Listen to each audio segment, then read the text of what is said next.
اللہ پاک کی حمد و ثنا کے بعد بے شمار درود و سلام آپ نبی کریم صلی اللہ علیہ وآلہ وسلم پر، آپ سب دوستوں کو السلام علیکم۔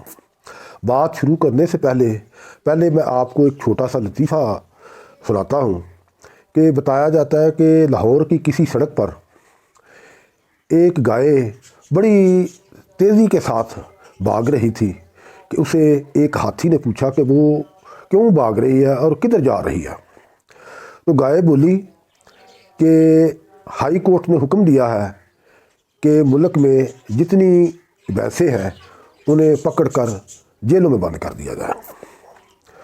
تو وہ ہاتھی نے کہا کہ تم تو اپنا گائے ہو، تم کیوں بھاگ رہی ہو؟ اس نے کہا کہ اگر مجھے پکڑ لیا گیا تو مجھے یہ ثابت کرنے میں 20 سال لگ جائیں گے کہ میں بھینس نہیں گائے ہوں۔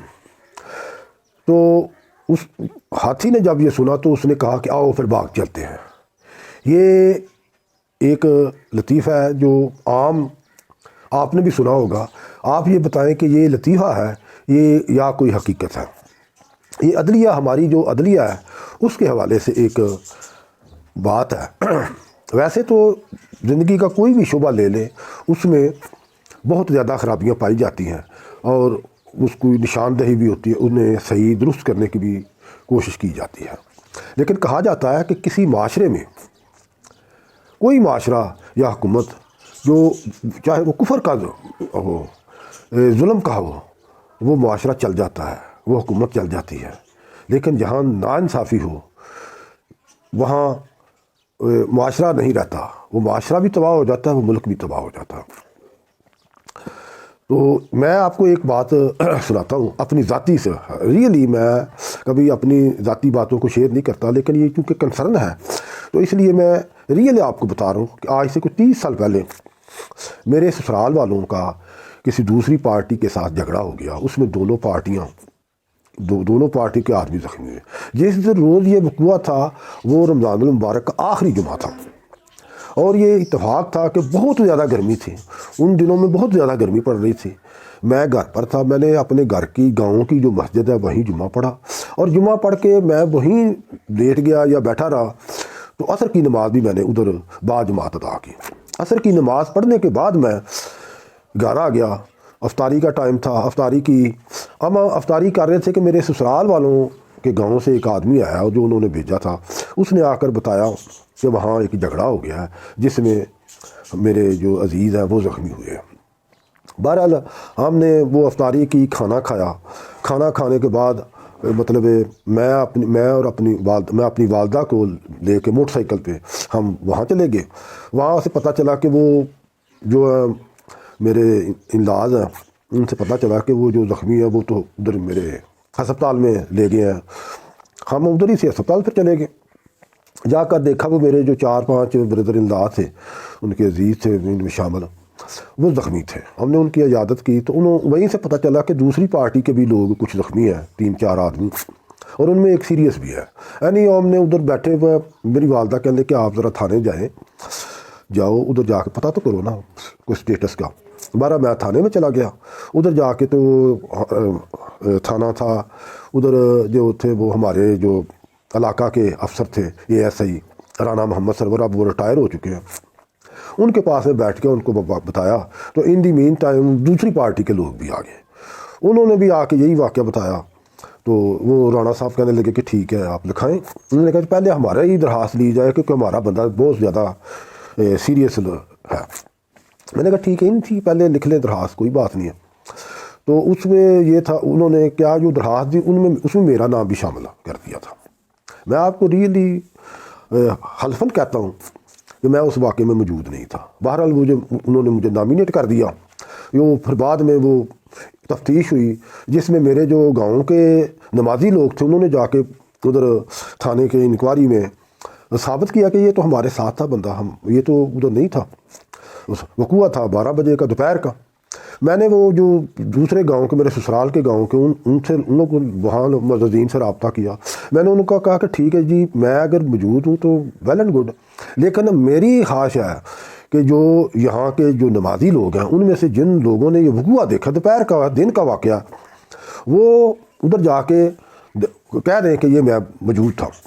وہ وہاں تھے جو منظور صاحب تھے، ایک وہ کونسلر تھے اس وقت، عشق و زکوٰۃ کمیٹی کے چیئرمین تھے. امام مسجد سے مجھے ان کا نام بھول گیا، مولوی صاحب تھے، وہ بڑے اچھے شریف آدمی، فوت ہو گئے ہیں وہ.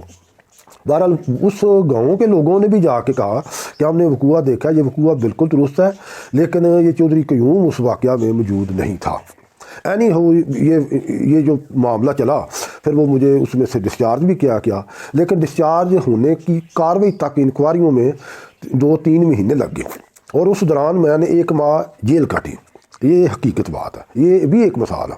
ابھی پچھلے دنوں جو سینٹ میں اعظم نذیر تارڑ صاحب، جو مسلم لیگ کے سینیٹر ہیں اور پاکستان بار کونسل کے سابقہ صدر بھی ہیں غالباً، وہ انہوں نے ایک بیان دیا ادھر، یہ آن دی ریکارڈ ہے، ان کی ویڈیو بھی بڑی وائرل ہے. اس میں انہوں نے یہ جو عدلیہ کی خامیاں اس کے بارے میں کہا، اصلاحات کی لانے کے لیے انہوں نے ایک واقعہ بیان کیا کہ میرا جونیئر میرے ساتھ ایک ہم کورٹ میں پیش ہوئے، تو جو واپس اب آئے، وہ واپس کے 2-3 منٹ بعد وہ جونیئر میرے پاس آیا. اس نے کہا کہ مجھے پتہ چلا ہے کہ میرے گاؤں میں ایک مرڈر ہو گیا، تو مجھے خدشہ کہ کہیں وہ لوگ مجھے نامزد کر دیں.